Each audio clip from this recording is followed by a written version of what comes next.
listening to some teacher recently, Igor Kufayev. He was talking about, anyway, this nature shows. Apparently there's a famous nature show with a famous narrator. So there's a nature, and then there's this intelligent British narrator.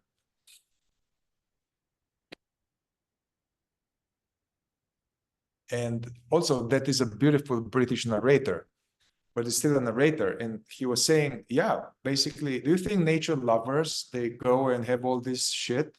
No, a nature lover, it goes in nature and there's no narrator.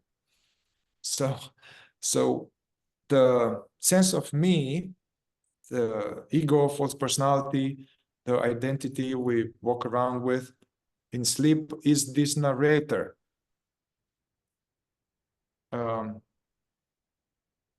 can be vicious narrator, can be vicious, nasty narrator, like on Fox News, or I don't know, on other things, like upset about other people and upset about oneself, or it can be a noble narrator or very effective general, like what to do and this or that, make sure you do this, make sure you take that, and this is going to happen. Clean, but all the time busy. Or it can be vicious and nasty towards others, or vicious and nasty towards oneself, or it can be then, as an effect of inner work, for some time you can have this spiritual fourth way narrator. It's like, yeah, well, anyway, well, that's another that's no, you have to do this. And so it's kind of almost being harassed by the spiritual mind. And all of these, we feel, this feels like me. This feels like this feels like me talking to myself and giving myself direction, positive or negative direction. That's what's so difficult about it. It feels like me.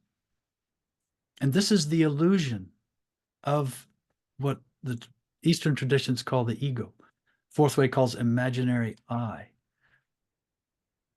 It's very interesting to try to step aside or step into the back of the room and watch this narrator, watch this editor, watch this little dictator, this little critic, and just watch it and see how it works. It's a subtle step back, and it's the great subtle step back away from this feeling. Yes, because even we do the work, when we learn about the work, we do the work from this place initially, from the same place. And that's not it. That's still not it.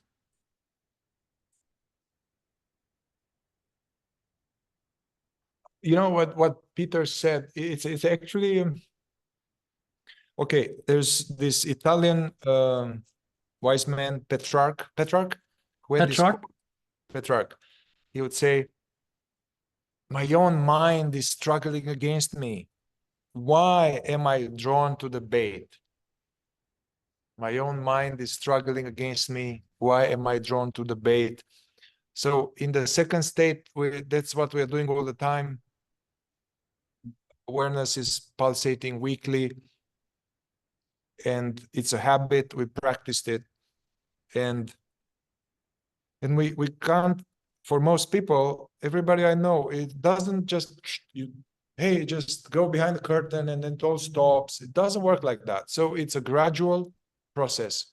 It's a gradual process, and every little time we catch ourselves in imagination and then come back to the present. This clumsy effort that seems to be like Sisyphus. Every little thing accumulates. This effort accumulates in us. And as long as we stay persistent for a long time, and we'll talk about it, you can't do this just alone, just being alone and watching videos and reading books. At some point, your engine will stall. So they need several lines of work, working with others, working in an organized way. But if we are really interested, and if we have the right conditions, So the cookie doesn't get from a doughy thing to a wonderful smelly cookie. It needs to be in the oven for some hours, you know. And then it might not be even, you know, I thought it might not even be like, oh my God, yeah, I'm baked. Whoa. It just looks like, how does it look like?